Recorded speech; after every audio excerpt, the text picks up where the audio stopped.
Gracias por acompañarnos en esta primera parte de YDPR Presenta, fiscalizando la gesta de la delegada congresional Elizabeth Torres, donde examinamos el referido al Departamento de Justicia sometido por YDPR, impugnando el incumplimiento en la ley por parte de la delegada.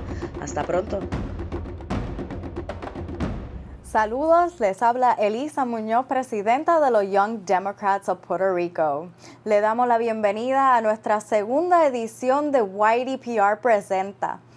Esta vez titulado Fiscalizando la gesta de la delegada congresional Elizabeth Torres mediante un conversatorio con nuestro director de comunicaciones, Eduardo Natter. Saludos, Eduardo. Saludos, Elisa, a ti y a todos los que nos sintonizan por redes sociales y los diversos canales. Es un placer estar con ustedes y formar parte de este grandioso equipo. Muchísimas gracias. Por supuesto, Eduardo, un placer tenerte. Este conversatorio se dividirá en 4 partes. Esta primera parte trata sobre cómo YDPR preparó y sometió un referido al Departamento de Justicia para denunciar el incumplimiento de parte de la delegada congresional Elizabeth Torres para con sus deberes impuestos por la Ley 167 que crea la delegación congresional. Te pregunto, Eduardo, ¿qué te llevó a redactar esta carta y cómo fue el proceso? Pues, Elisa, yo siempre estoy bien pendiente de todo el quehacer en la política. Pues básicamente es parte de mi trabajo y además de eso lo llevo en la sangre, ¿verdad?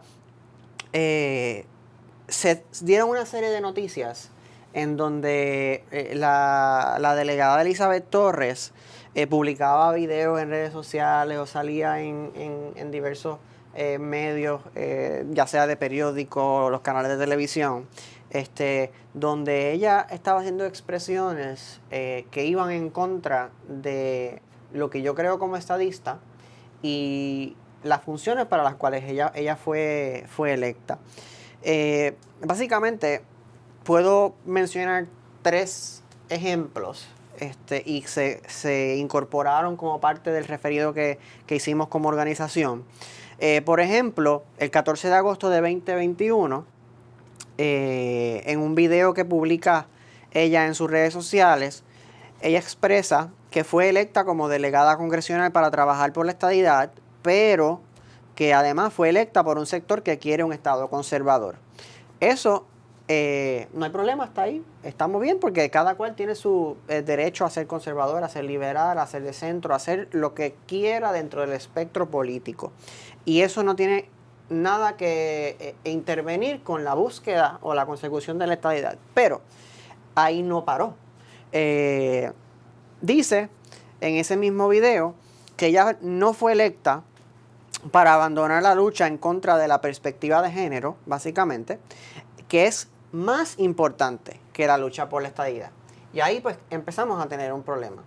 Ella puede estudiar distintos temas y establecer sus conclusiones y dialogar y abogar y entender que no se debe hacer algo o se debe hacer otra cosa, ¿verdad?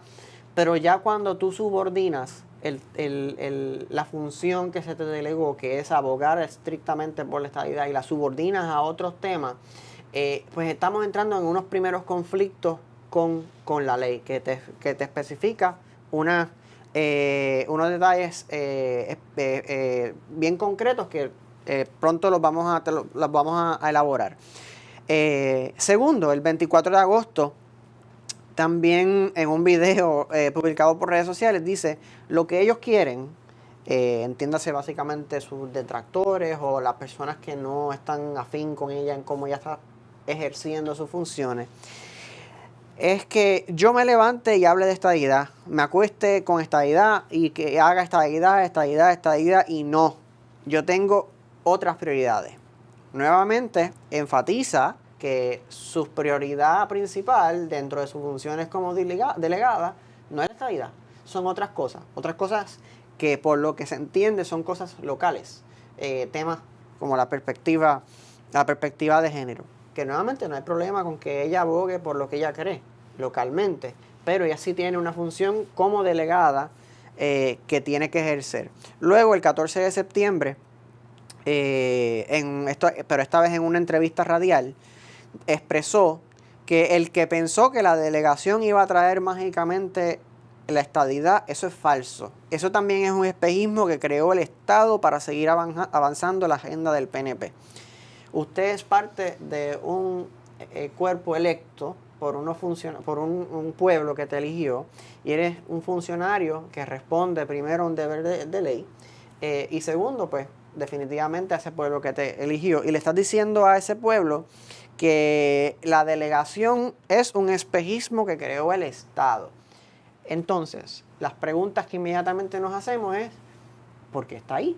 ¿Por qué ella sigue ahí? Devengando su salario, teniendo derecho a reembolsos y demás, ocupando una posición si no va a hacer su labor. ¿Qué pasa?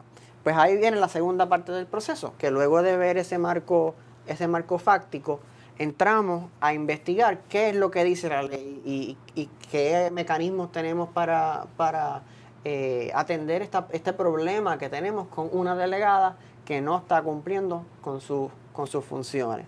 Ahí vamos a la ley 167 del 2020, donde es básicamente la ley habilitadora de la delegación congresional. En este caso, el artículo 2 establece una política pública y su última oración dice que la delegación tendrá el cometido de exigir que el Congreso proceda a admitir a Puerto Rico como Estado de Estados Unidos. Eso es bien importante porque es parte de la política pública establecida por el gobierno de Puerto Rico. Luego, en el artículo 8, que establece los requisitos para ser delegado, dice, para participar de la delegación deberán comprometerse bajo juramento a defender el mandato del pueblo expresado el pasado 3 de noviembre de exigir que Puerto Rico sea admitido como un Estado de Estados Unidos y deberán comprometerse bajo juramento a trabajar activamente a tiempo completo durante el término de su cargo para lograr ese fin. Y nos preguntamos entonces, ¿qué sucede ante el incumplimiento de esas funciones que, como leímos acá en las expresiones que ella realiza, estamos observando un patrón preocupante? Eso nos lleva al artículo 12, que, entre otras cosas, dispone en su última oración el incumplimiento de algunos de sus deberes dará un paso a un proceso que podrá ser incoado por el secretario de Justicia ante el Tribunal de Primera Instancia para destituir al delegado si se demuestra su incumplimiento. O sea, que el funcionario que tiene el poder para iniciar cualquier proceso de destitución ante el Tribunal de Primera Instancia es el secretario de Justicia.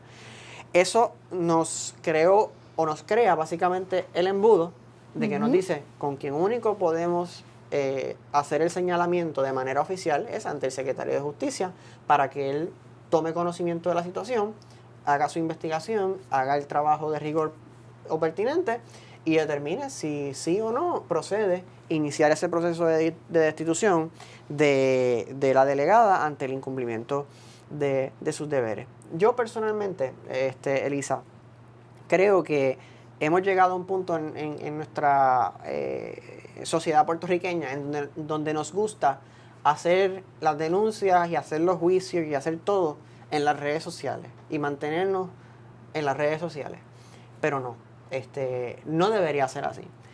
Tenemos que asumir postura, primero que todo, y segundo, tenemos que seguir los canales oficiales. Y este referido surge de ese reconocimiento de que mediante un comunicado de prensa que tienen su función y son legítimos, o denuncias en las redes sociales que tienen también su función y son legítimas, no se resuelve el asunto totalmente, sino que tenemos que llevarlo a la autoridad pertinente para que se tomen las acciones necesarias. Tremendo trabajo en la redacción de la carta. Me parece increíble que el contenido evidenciario para impugnar la gesta de la delegada haya sido provisto mediante sus propias admisiones, cosa que has compartido con nosotros el día de hoy. Nunca antes se había electo delegados congresionales en Puerto Rico, lo cual es un requerimiento para el Plan Tennessee. ¿Cuál se supone que sea ahora el procedimiento en el Departamento de Justicia? Pues básicamente el procedimiento que debería seguir el secretario no está escrito en piedra. Es un procedimiento novel, porque la ley establece que es el secretario de Justicia, pero no dice cómo. claro, hay unos principios legales básicos que el secretario debería seguir, de realizar una investigación, de crear un expediente, de establecer las bases para poner al tribunal en posición de tomar una determinación de si en efecto hay un incumplimiento o no. Con todo lo que ha trascendido, tanto de esas expresiones que están citadas en la carta, como del reciente divulgado informe de la delegada, a mi parecer y a mi entender, por haber leído esas 204 páginas del informe y ver lo que ha sucedido luego del informe, hay suficiente material para que el secretario de Justicia esté en posición de, como mínimo, hacer una investigación y llegar a algún tipo de conclusión donde le dé una seguridad a ese pueblo estadista que fue a las urnas a escoger esos delegados, en cuanto a si su delegación está ejerciendo o no sus funciones, específicamente en el caso que hemos referido, que es el caso de la delegada Elizabeth Torres. Así que, como te digo y te menciono, es un proceso novel, pero los mecanismos para trabajarlo no es algo nuevo, que sería algo que no estarían acostumbrados a realizar en el día a día en el Departamento de Justicia. Muchísimas gracias por tus palabras. Y esto no es nada. Acompáñanos a discutir el informe de Elizabeth Torres en Fiscalizando la Gesta. Gracias por acompañarnos en esta segunda parte de YDPR Presenta, Fiscalizando la Gesta de la delegada congresional Elizabeth Torres, donde examinaremos el primer informe trimestral sometido por la delegada y las admisiones que en él se encuentran. Saludos, les habla el ingeniero Ángel Cintrón, director de Rapid Response de YDPR.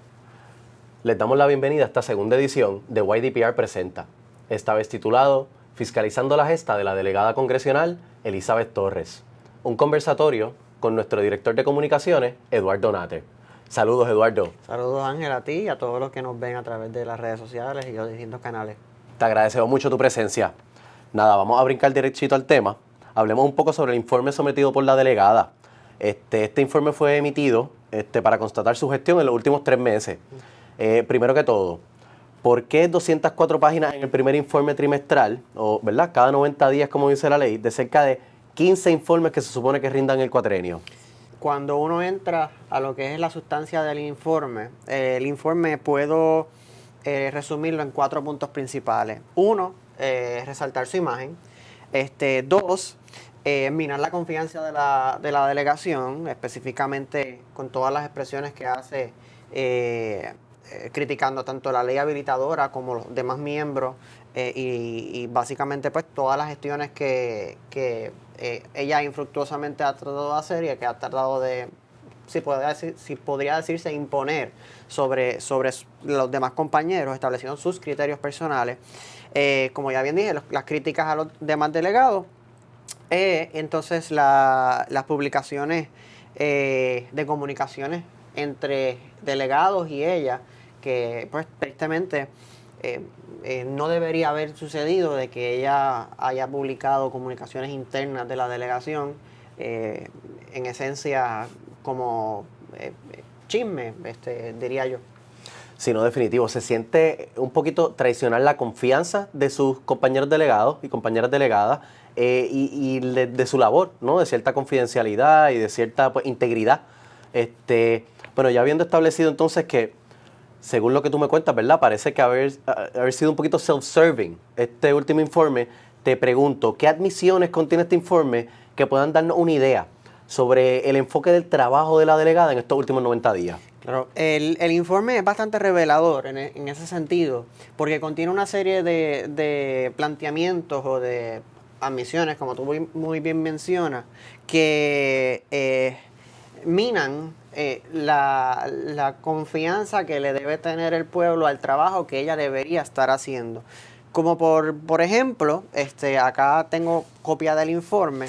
Si buscamos en la página 189, esa página 189 contiene una serie de conclusiones. Y me adelanto a las conclusiones porque es una de las cosas más reveladoras del informe. Ella, citándolo textualmente, dice: luego de todo este análisis, conviene preguntarse si, a la luz de la Ley 167-2020, el que un delegado congresional esté de viaje por Washington, D.C., tocando puertas, escribiendo cartas o pidiendo reuniones, tiene realmente alguna utilidad. La ley dispone que el propósito de la delegación es exigir que el Congreso proceda a admitir a Puerto Rico como Estado de los Estados Unidos de América. Y concluye con esta pregunta retórica. Dice, ¿pueden creer eso? Pero básicamente nos da a entender que ella misma no cree que un delegado congresional, shadow o sombra, como le podemos decir en español, tenga función alguna que ejercer en Washington. Eso nos hace hacernos la pregunta. Entonces, ¿por qué continúa en la posición? ¿Por qué continúa devengando un salario de $90,000 al año? Con derecho a $30,000 en reembolso. Segunda admisión que hace en esa página 189. Y esta la resumo porque es un poco extensa. Dice, entonces, esta delegación, con todas las sombras que hay sobre ella, desde antes de su creación, no solo por las controversias públicas de distinta índole, sino porque no hay nada en este momento que justifique su existencia, debe ir a reunirse con congresistas reacios a defender un mandato producto de la improvisación que ni siquiera cuenta con el aval federal. O sea, le está diciendo al pueblo estadista que votó por ella que el mandato que ellos emitieron en la urna con un 53% el pasado noviembre, con un 97% en el 2017 y con un contundente más 50 y tanto por ciento en el 2012, no justifica el hecho de que tengamos un personal electo como ella, dialogando, conversando y forzando el issue sobre quienes finalmente tienen la última voz en el tema de la estadidad. Son 435 representantes y los 100 senadores. Son los únicos que pueden ahora mismo concedernos la estadidad finalmente. Y como último punto en esa página 189, ella expresa esto junto con todo lo que les he demostrado en este informe, revela que no tenemos nada que hacer en el Congreso.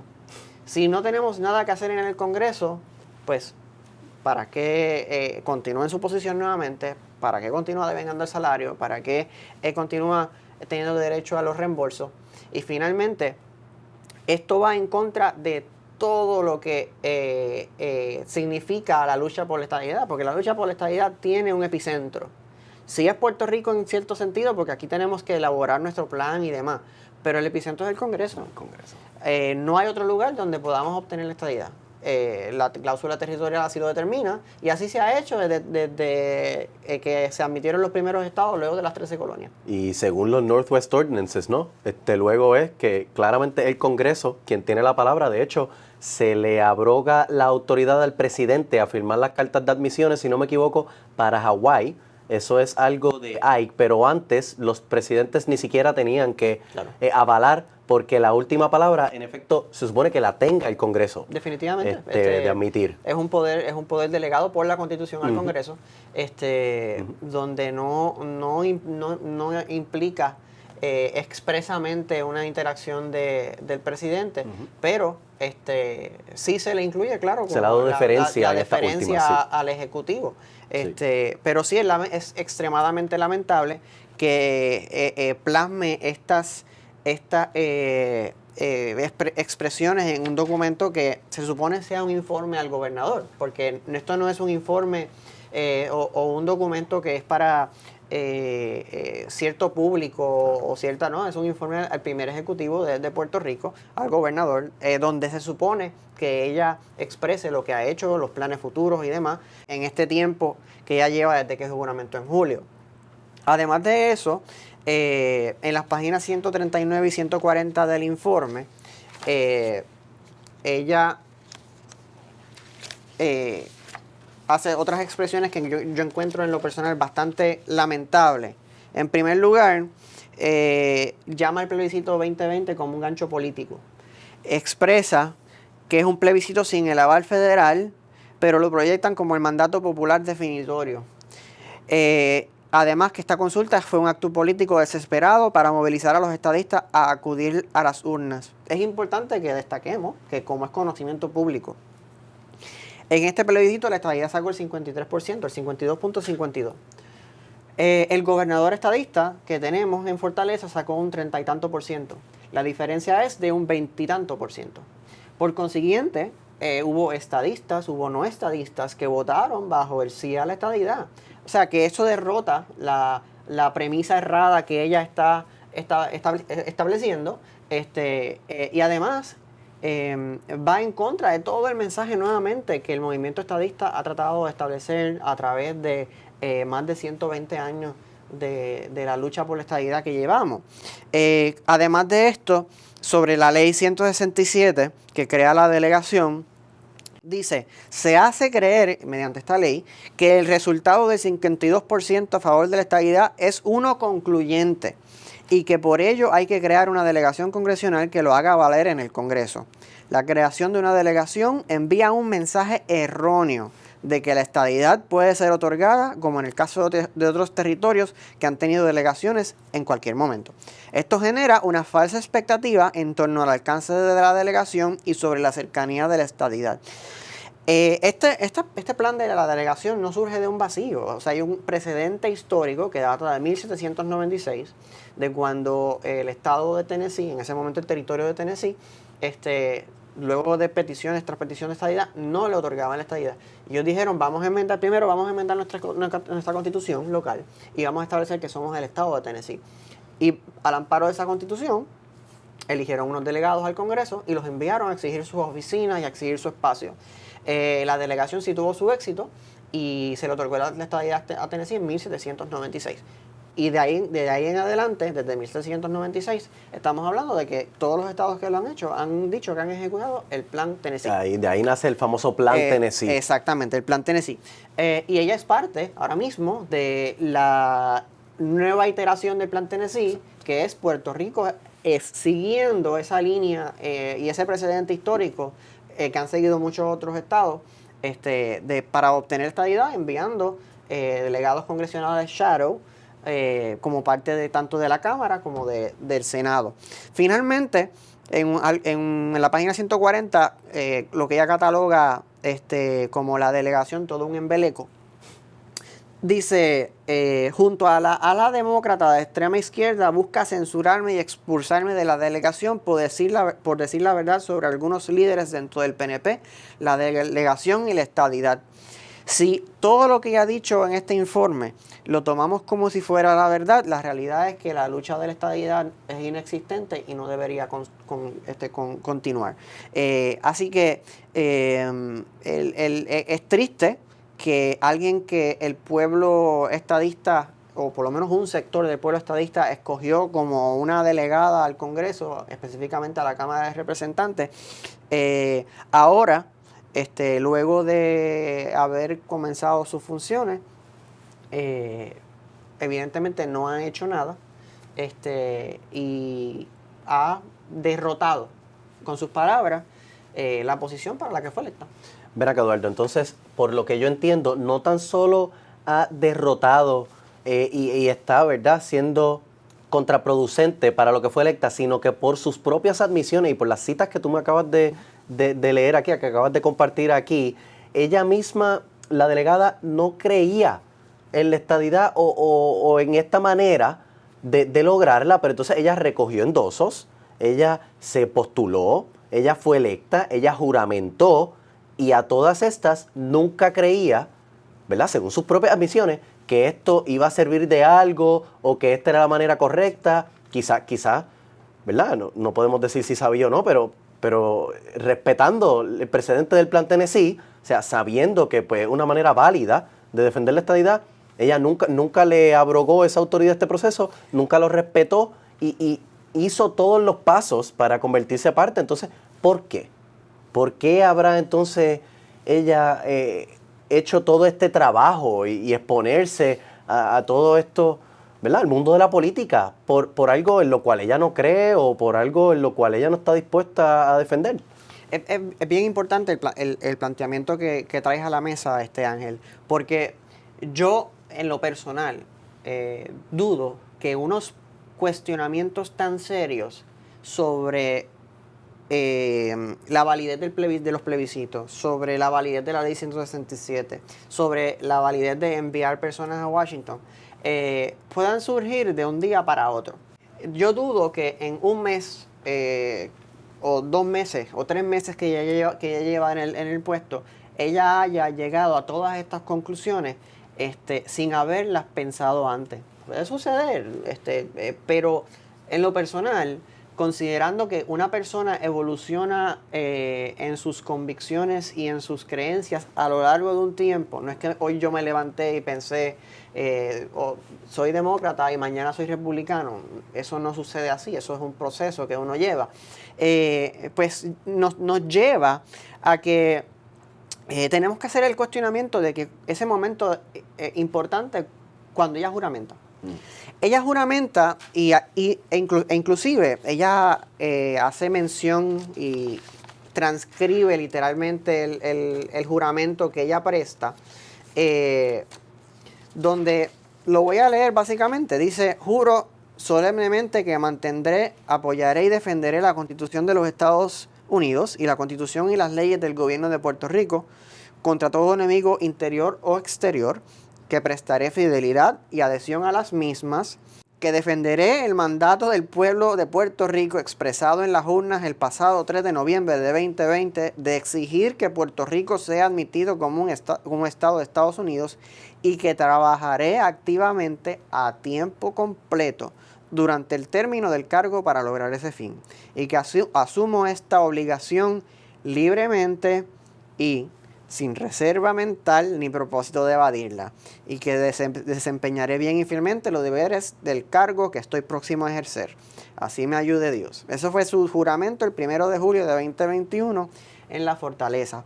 Primera pregunta que nos hacemos. De su informe, ¿se desprende que está defendiendo el mandato del pueblo de Puerto Rico expresado en las urnas el 3 de noviembre de 2020? Yo creo, en mi análisis de este documento que ella ha presentado y por las frases y las citas que le he compartido, ¿verdad? No lo está defendiendo, al contrario, lo está torpedeando, está diciendo que no fue avalado por el Congreso, está diciendo que no es un ejercicio válido y que pues no va a tener ningún tipo de consecuencia legal, ¿verdad? Segundo, que asumo esta obligación libremente y sin reserva mental ni propósito de evadirla. Pues mira, las 200 y pico de páginas, 204 páginas que tiene este informe, nos presenta serias reservas mentales que ella tiene y serias acciones que han redundado en la evasión de sus obligaciones que tiene en ley. Si no, Eduardo, esas reservas mentales las ha admitido expresamente en su informe. O sea, ella juramentó que no tenía reservas mentales y que iba a trabajar a tiempo completo por la estadidad, pero entonces emite un informe lleno de reservas mentales sobre la gesta y prácticamente admite que no cree en este proceso, ni en la autodeterminación que se dio en la urna en noviembre de 2020, ni en nuestra versión del Plan Tennessee ahora. Y además de eso, pues, es bien interesante porque en las primeras páginas, cuando ella utiliza el informe para establecer quién es ella y de dónde viene, y que está bien, o sea, porque no todo el mundo la conoce, y pues que muy bien que se haga uso de derecho tiene de expresar quién es ella y qué representa, ¿verdad? Dice: en años recientes decidí retomar la idea de ser abogada, por eso hoy curso mi 3er año en la Escuela de Derecho de la Universidad Interamericana de Puerto Rico en Atorrey. Yo fui estudiante de Derecho y además de eso ambos estudiamos Ingeniería Civil, y sabemos lo sacrificado que es estudiar una carrera a tiempo completo. En mi caso, yo hice mis estudios de Derecho en la Universidad Interamericana también, y los hice nocturnos. Trabajé full time durante el día, a tiempo completo, y llegar a la facultad a las 6 de la tarde y salir a las 10, 11 de la noche, ¿verdad? Y eso era lunes a jueves, todos los días. La pregunta que yo me hago, y no restándole créditos al derecho que ella tiene de estudiar, porque eso es loable y la felicito, que esté estudiando y que sea una futura colega. Porque si algo ha demostrado es que si tiene convicciones ella es fuerte en sus convicciones y va hasta las últimas consecuencias por lo que cree. Y eso la haría una buena abogada en ese sentido.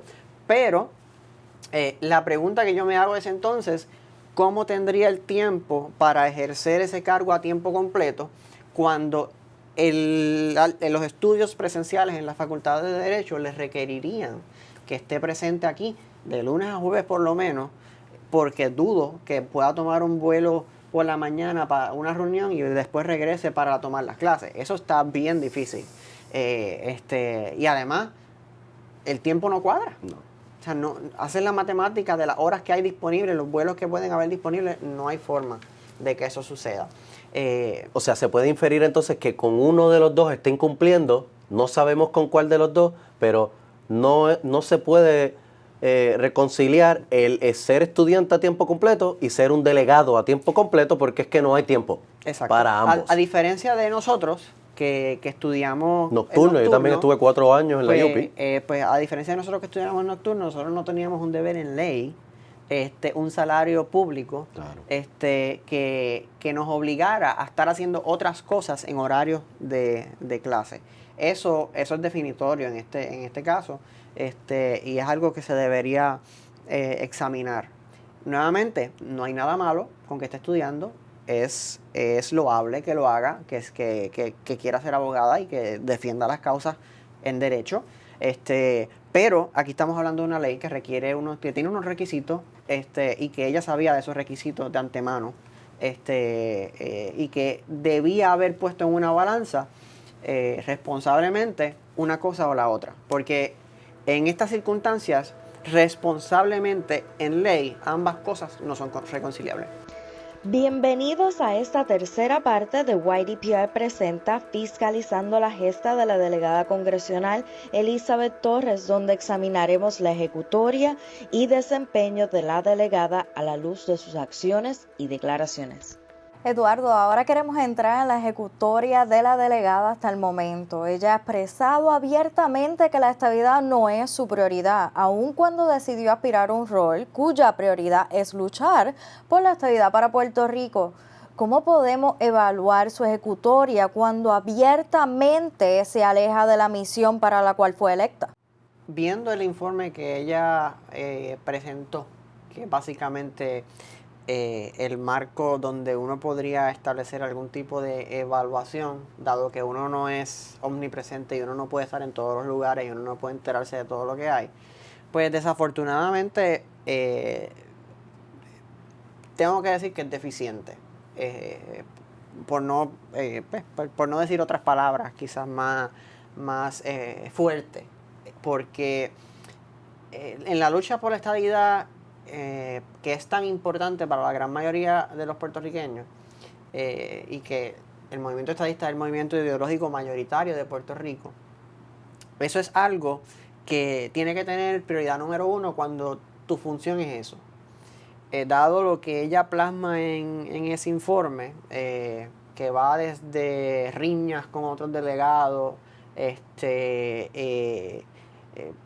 cierta incomodidad porque no se hace algo que ella quiere que se haga, como por ejemplo la aprobación de un reglamento interno que rija el funcionamiento interno de la delegación, que por cierto hay que tomar ese reclamo con cierto cuidado, porque ella quiere establecer un reglamento para la delegación en su totalidad, pero la realidad es que en lo técnico son 2 delegaciones.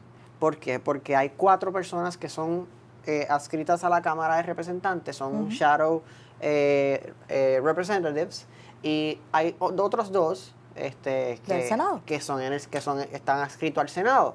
Así que la dinámica que lleve el Senado y la Cámara, evidentemente todo el que conoce de política de Estados Unidos sabe que son 2 mundos bien distintos. Los tranques del Senado que se dan en la Cámara, pues a veces no se dan tanto, y es una interacción bien distinta. Así que quizás ella podría argumentar a favor de establecer algún tipo de marco o plan estratégico para los delegados de la Cámara, pero para el Senado ellos tienen que trabajar de la forma que funciona el Senado, ¿verdad? Eso es lo importante de aclarar ese punto, ¿verdad? En otras cosas, pues, se ha encargado de vez tras vez y cada vez que ha tenido la oportunidad de minimizar la ley por la cual fue electa,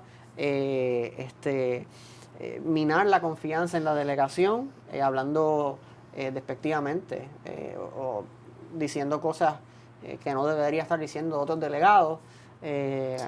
Y gracias por decir eso, Eduardo, porque entonces hay que hablar cuáles son las prioridades y responsabilidades de esta delegada realmente. Las responsabilidades básicas que emanan de la ley 167 es defender los resultados de la estadidad y abogar a tiempo completo por la estadidad para Puerto Rico.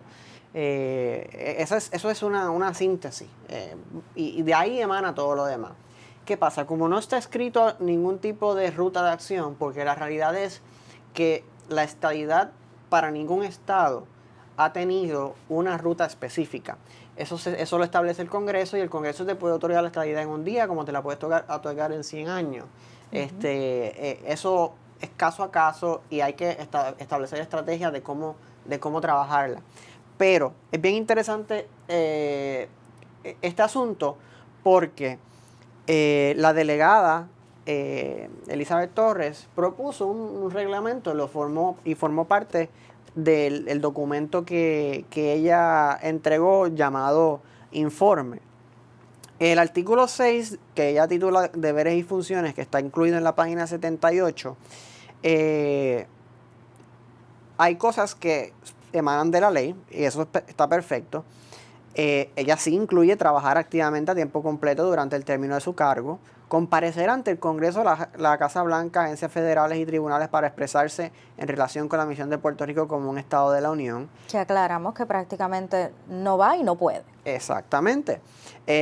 Educar, abogar y promover la misión de Puerto Rico como Estado de los Estados Unidos, la obtención de la igualdad plena de derechos, estudiar, fomentar y facilitar el desarrollo de iniciativas en cualquier jurisdicción distinta a Puerto Rico y Washington, D.C., para promover la misión de Puerto Rico como Estado, adelantar la política pública de la Ley 167, presentar un informe cada 90 días, que está ya en la ley, colaborar en la búsqueda de apoyo congresional a medidas y proyectos de relevancia e impacto para el bienestar del pueblo de Puerto Rico, rendir informes financieros según establece la ley de ética, colaborar con las agencias pertinentes, la oficina de la comisionada residente y el gobernador de Puerto Rico para alcanzar el fin establecido de la Ley 167. Esos son deberes que ella propone en su reglamento.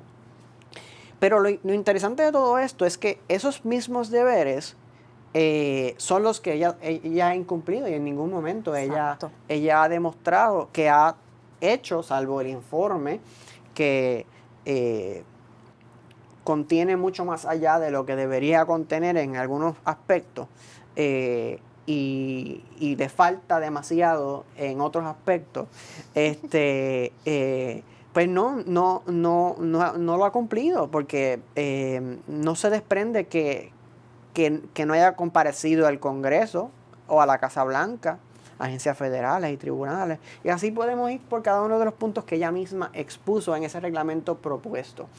Y nuevamente, una de las grandes controversias que ella reitera y vuelve a reiterar para ser redundante, ¿verdad?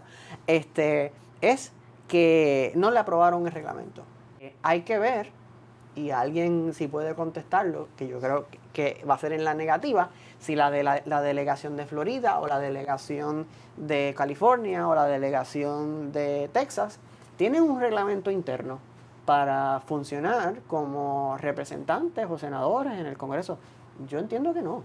Yo entiendo que ninguna delegación congresional tiene un reglamento interno para su funcionamiento y que cada representante y cada senador tiene su criterio para cómo ejercer sus facultades y deberes que emanan, claro, de sus leyes estatales, al igual que ella, a distintos de ella, pues ella no forma parte oficial de la Cámara de Representantes, pero ese es el propósito, que ella se haga sentir en la Cámara de Representantes como si fuera una más. Y representa a Puerto Rico como una representante de Puerto Rico, ante Y el Congreso. vimos que a diferencia de los otros delegados, ella no se ha enfocado en eso. Cuando estamos hablando de sus prioridades es más bien faltarle a lo que los otros han hecho y en las responsabilidades que debería ser luchar por lo que la mayoría de los puertorriqueños escogieron, que es la estabilidad para Puerto Rico. Ambas cosas le ha faltado.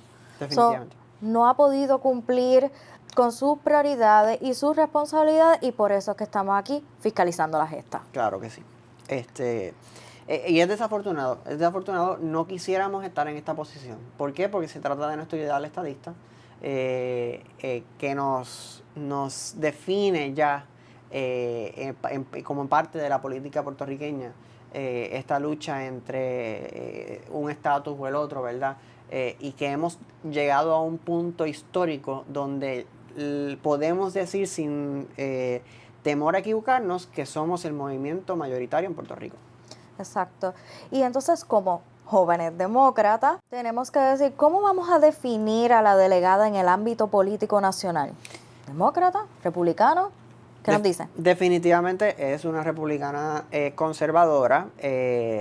Eso, en mi opinión, eso no tiene ningún tipo de repercusión o no concierne la interacción que ella pueda tener con sus funciones y deberes en cuanto a la ley 167, ¿verdad? Como delegada. Al contrario, yo creo que en la lucha por la estadidad, ambos partidos deben ser parte de la mesa de discusión porque necesitamos adeptos en ambos partidos. ¿Qué sucede después de que seamos Estado y si Puerto Rico va a ser demócrata o republicano? Yo tengo mi preferencia, tú sabes, y queremos que sea un Estado demócrata. Pero la realidad es que en esta etapa del proceso debería ser irrelevante en el sentido de que no afecta el propósito. Algunos delegados se reunirán con los demócratas porque son demócratas y algunos delegados se reunirán con los republicanos porque son republicanos. Pero cuando la agenda republicana o la agenda conservadora va por encima de la estadidad, ahí tenemos el problema. Porque entonces entramos en el incumplimiento de que la estadidad es la prioridad número uno. Y de hecho, en el informe que ella presenta, en la página 125, ella, en el último párrafo, ella dice, el movimiento estadista, y resumiendo, el movimiento estadista se ha fragmentado en dos bandos enemigos. Y usa la palabra enemigos. Por un lado, los estadistas demócratas progresivos y por otro, los republicanos conservadores. Resulta evidente que la estadidad como ideal para el ala más liberal de la isla no es suficiente elemento común. En esta lucha por la estadidad, que todo puertorriqueño que se identifique como estadista está involucrado y está de alguna forma interesado, ella le llama enemigos a los contrarios de ella en el espectro político. O sea, las personas que también son parte de la delegación, que son demócratas, pues son enemigos de la estadidad. Y hay que tener mucho cuidado cuando uno hace expresiones de esa forma absoluta. Sí hay enemigos de la estadidad dentro de el ala liberal en Puerto Rico. Y eso no es un secreto. Normalmente el ala republicana, el ala conservadora, tiende hacia la estadidad. El ala liberal, el área demócrata, es diversa. Y ahí pues entra el Partido Popular, entra el Partido Independentista, que hay algunos que sí se identifican dentro del partido, los partidos nacionales. Un poquito contradictorio, pero pasa. En el movimiento Victoria Ciudadana, en el Proyecto de Dignidad, que mayormente es republicano, pues lo hay, pero tú decir concluyentemente que el enemigo básicamente de ella y de los bandos para no no unirse en favor de la estadidad es porque unos son demócratas y unos son republicanos, pues mira, hay que tener mucho cuidado con lo que uno expresa, y más cuando tienes compañeros en tu delegación o en la que se supone sea tu delegación que pertenecen a los dos partidos. La exalcaldesa Mayita Meléndez es miembro y pertenece a nuestro partido y tiene su posición electa. Igual Melinda Romero y su padre, que en paz descanse, el exgobernador. Básicamente el exgobernador es el responsable de que tengamos hoy día el Partido Demócrata que tenemos en Puerto Rico, por sus esfuerzos de que tomara relevancia el Partido Demócrata, porque siempre se le ligaba el movimiento estadista con el republicanismo, y él entendía que no, que debería haber demócratas también dentro del movimiento estadista en Puerto Rico.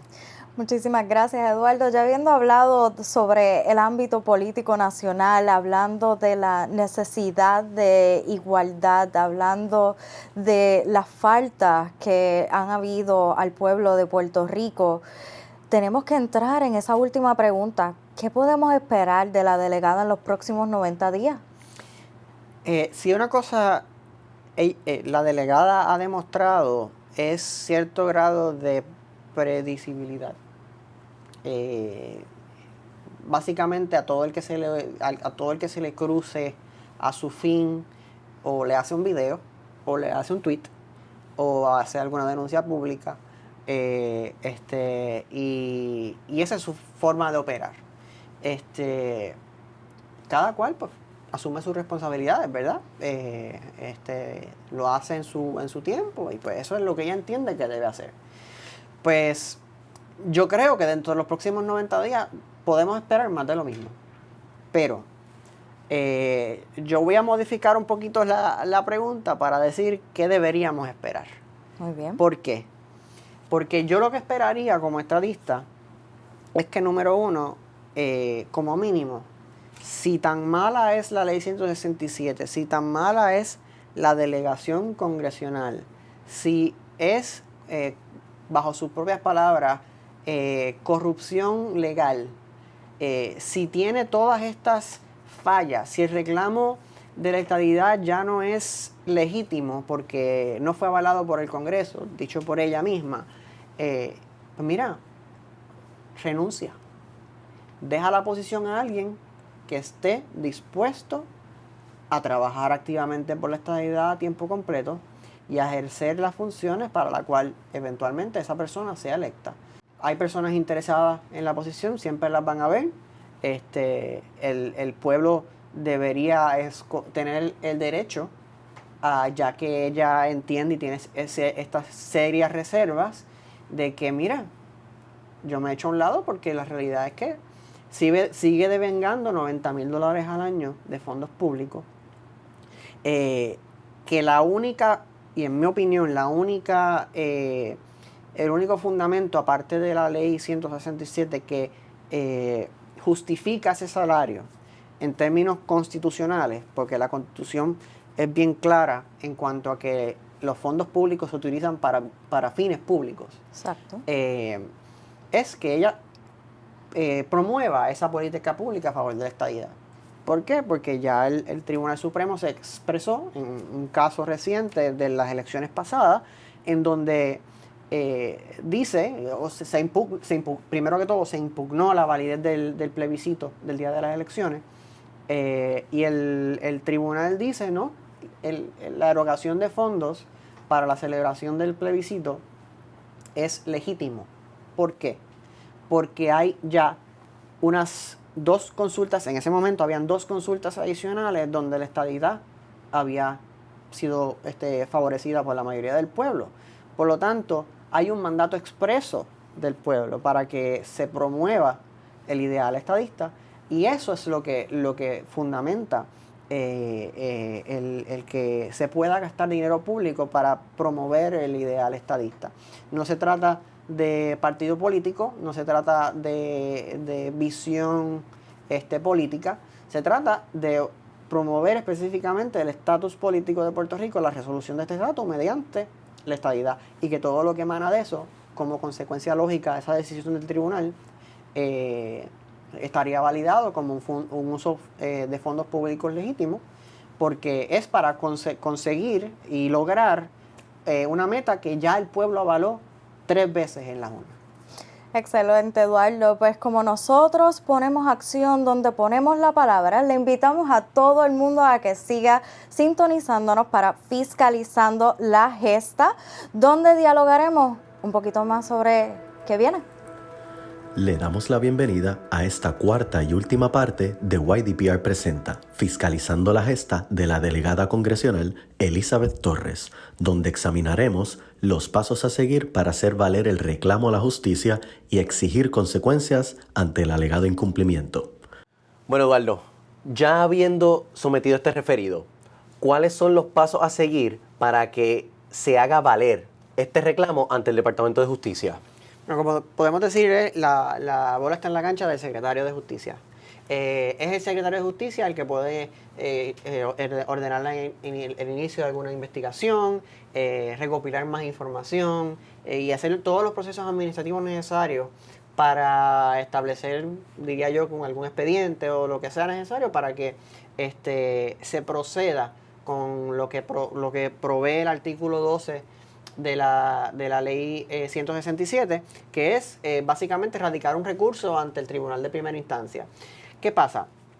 Además de la información que nosotros recopilamos mediante expresiones públicas que hizo la señora Elizabeth Torres, el gobernador tiene ante su poder el informe recién radicado por ella. Eso puede ser parte de esa evidencia que el secretario de Justicia puede tomar conocimiento de ella e incluirla en cualquier tipo de acción que vaya a tomar. Definitivamente hay 2 jugadores importantes en este proceso. Es el secretario de Justicia, quien es el que tiene el poder en ley de erradicar cualquier tipo de recurso, y segundo, el gobernador de Puerto Rico, que es el jefe del secretario de Justicia, ¿verdad? Y mi exhortación sería que el gobernador de Puerto Rico, dado que ya ha expresado públicamente que no se va a disolver la delegación congresional y que además de eso hay un craso incumplimiento con sus funciones y deberes de una de las delegadas, que ordene al secretario de Justicia a cumplir con su deber en ley y que se proceda a esa erradicación del recurso que corresponde ante el tribunal de primera instancia para que el tribunal determine si hay incumplimiento o no. Sí, me parece muy meritorio que se le dé continuidad a este referido y que se indague la verdad sobre el asunto. Y entonces, de estas admisiones y estos, ¿verdad?, estos incumplimientos de ser probados, ¿cuáles pueden ser algunas de las consecuencias que pueden recaer sobre la delegada? Bueno, la consecuencia principal que dispone el artículo 12 de la ley 167 es la destitución. Si el tribunal de primera instancia determina que hay un incumplimiento de las funciones por parte de la delegada, el único remedio, la única desembocadura que tiene la ley o que provee la ley es la destitución. Quedaría la posición vacante. Claro, esto no sería de forma automática porque hay un debido proceso de ley que seguir y ella tendría derecho a las apelaciones y lo demás. O sea que estaríamos hablando de un proceso que puede tomar un tiempo a lo que recae pues final y firme, ¿verdad? Pero eso es lo único que hay en ley. Claro, tenemos que examinar el elemento de que ya prestó un juramento y cuál consecuencia legal, si alguna, tiene el que haya firmado bajo juramento que iba a realizar unas gestiones que no tenía reservas mental, que no tenía propósito de evadir esas funciones que le delegaron y que se determine si en efecto eso conlleva algún tipo de otra sanción por parte de ya sea del tribunal o de la autoridad competente. Estamos hablando de responsabilidad penal entonces bajo perjurio según el Código Penal, ¿no? Sí, sería un posible perjurio, pero siendo responsable, eso lo debe determinar el secretario de Justicia, que así enfocamos la carta que sometimos, ¿verdad? Que eso es algo que debe determinar y analizar el Departamento de Justicia. Nosotros simplemente planteamos que existen estas circunstancias y existe esto definido en ley. Pero no nos corresponde a nosotros hacer unas conclusiones porque estamos hablando de delitos, y en lo personal yo no soy creyente de hacer juicios públicos en el sentido de acusar de delitos cuando la persona debería tener su día en corte. Sí, Pero sí. en este otro aspecto, que es la ley 167, es una ley especial, una ley que es específica para unas funciones y hay unas admisiones concretas, claras y específicas. No tengo ninguna reserva de decir que desafortunadamente la delegada electa ha incumplido con sus funciones y ha desafortunadamente defraudado a todo aquel que votó por ella. Lamentable por demás. Bueno, Eduardo, quiero darte las gracias. Esto ha sido un excelente resumen. Queremos agradecerte tu tremendo trabajo como director de comunicaciones en la defensa de la democracia, de la rectitud y de que se hagan valer las leyes que se promulgan y por la defensa férrea del ideal de la estadidad. Así que esperamos tenerte pronto de nuevo en YDPR Presenta y gracias por estar aquí con nosotros. Y estaremos disponibles para todo lo que nos necesiten y seguiremos como siempre lo hemos hecho, defendiendo lo que es justo y defendiendo los ideales democráticos y demócratas que representamos como organización. Con la frente en alto. Muchas Así gracias, mismo. Eduardo. Seguimos.